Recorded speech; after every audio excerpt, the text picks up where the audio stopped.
Total, gusto kasi, sabi nila, paano kaya maihihiwala yung Mindanao? Sabi, paano kaya maihihiwala yung Mindanao sa Pilipinas? Sabi ng mga DDS. Bahala kayo. Kawawa naman yung mga DDS na nasa Luzon. Di ba? Ngayon naman ho, mga kababayan, pumunta, dakuin natin si Harry Roque, mga bossing. Hindi ho kami ang may balita nito, mga kababayan. Ang channel na ho ito, nagre-reaction lang ho kami. Kaya kung kami ang pagbibintangan nyo kung bakit nakaganyan ang nguso ni Harry Roque, wag naman po. No, ewan ko doon sa mga sa mga news, sa balita, bakit gano si Roque? Dati ho kapag nakikita natin sa mga balita si Roque, nakabuka ho yung bunganga. Ganon. Ngayon nakanguso ho. May sinasabi si Roque, dahil po yung interim release ng dating Pangulong Duterte ay wala, tablado. Sorry. Bakit?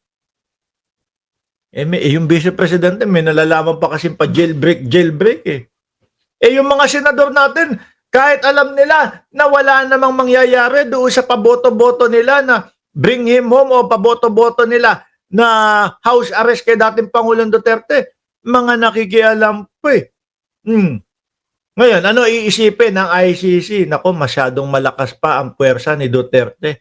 Posibleng kapag pinayagan natin ang interim release nito, ay wala na. Hindi na pabalikin sa ICC. Or kung sakali man na merong pagdinig ulit, hindi na bumalik ito. Dahil sila nga ho, mga kababayan, hindi nila nirerespeto ang ICC. Ang ICC, nirerespeto sila. Bakit? Yung inimbestigahan o yung nakaharap ngayon na mga kaso sa ICC is from 2012 hanggang 2019 lang ho.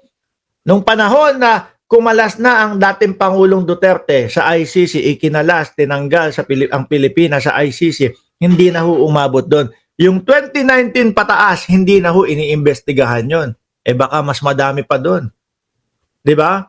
Hanggang 2022 si Duterte 2012 hanggang 2019, ganun nirerespeto ng ICC yung pagkakaalis natin. Kaya, isa din huya sa dahilan kung bakit hindi makauwi ang dating Pangulong Duterte. Siya mismo, inalis niya yung Pilipinas sa jurisdiction ng ICC. Wala na. So ngayon, paano namin papayagan na iuwi ang dating Pangulo ninyo dyan? Paano?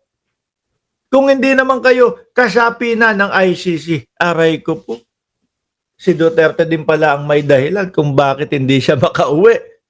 Di ba? Pag inuwi, pinayagan namin kayo na iuwi dyan sa Pilipinas, si Duterte, ano gagawin ninyo? Wala na.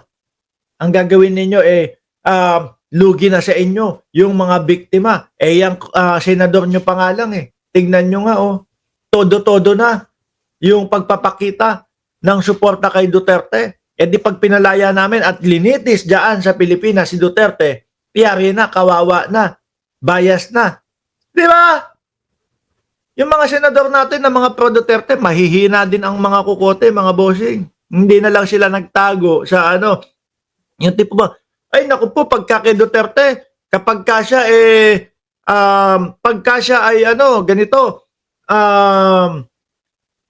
pag siya ay hindi acquitted o siya ay talagang pumatay ng mga tao, naku, lilitisin talaga namin yan at ikukulong namin yan. Hindi kitang-kita yung pagkabayas nila Ngayon, ang sinasabi ni Sup-Sup Roque, Sup-Sup, parang ready naman kasi sumup-sup. Sinasabi ni Roque dito, grabe, ito handang sumup-sup, ito tulog na.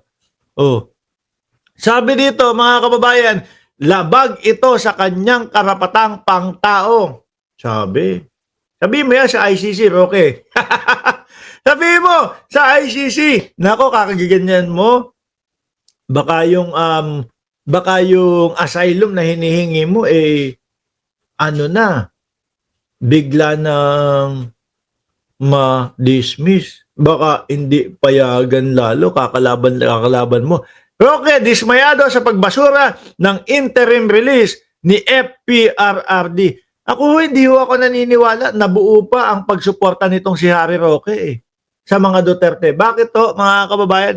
Tingnan mo yung banat sa kanya ni dating Pangulong Duterte na kesyo umuwi ka na, harapin mo na lang yung kaso mo. Di ba? Ayaw kitang maging lawyer. Yung mga ganyan.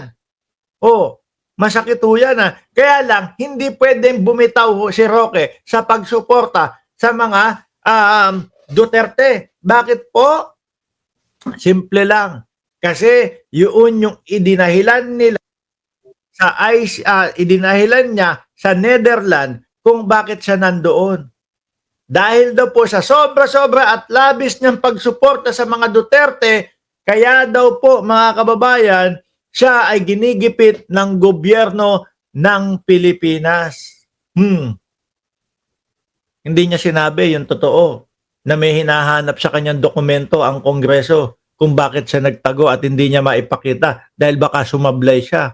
Hindi niya sinabi yung totoo na dahil may kaso siya sa Pilipinas na human trafficking. Di ba, Ma'am Marites Musni, salamat po sa pagiging miyembro ng ating YouTube channel. Hindi niya sinabi yung mga iyon. Di ba?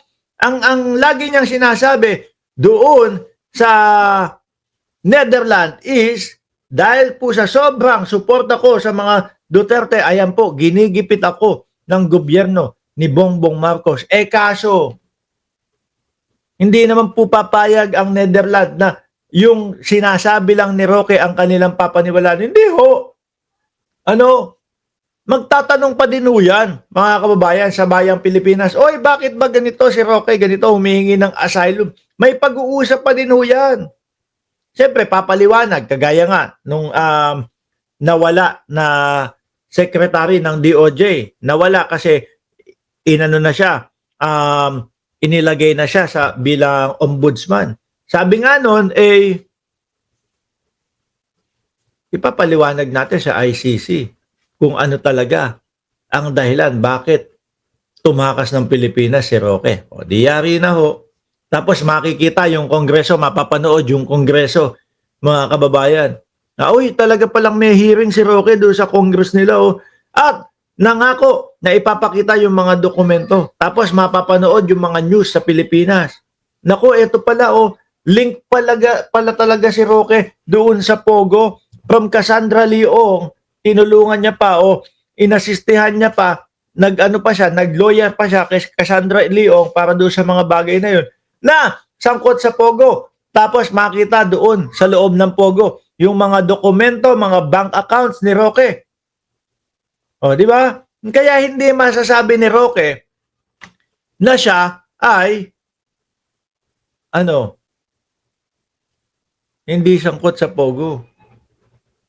Pansinin nyo lang si Harimau. Parang uhaw na uhaw.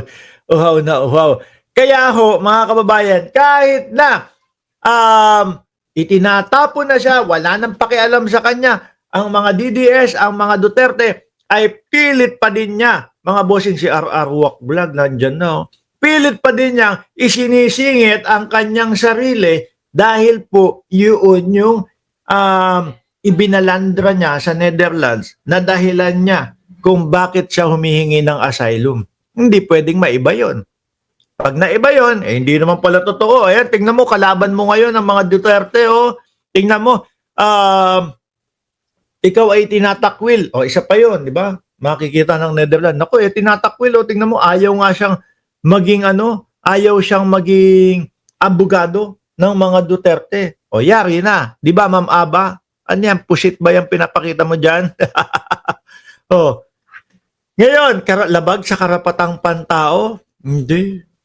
Mas madami yung nagsasabi na ang ginawa ng dating Pangulong Duterte doon sa mga biktima ay yun ang labag sa karapatang pangtao. Roque. Sabi ni Jefferson Bernardino, Roque, puntahan mo na yung asawa. Baka kinakamot na, oy, grabe kang mag-comment. Ikaw talaga. Wag ganyan naman. Alisin natin ito. Pinag-isip mo pa si Roque.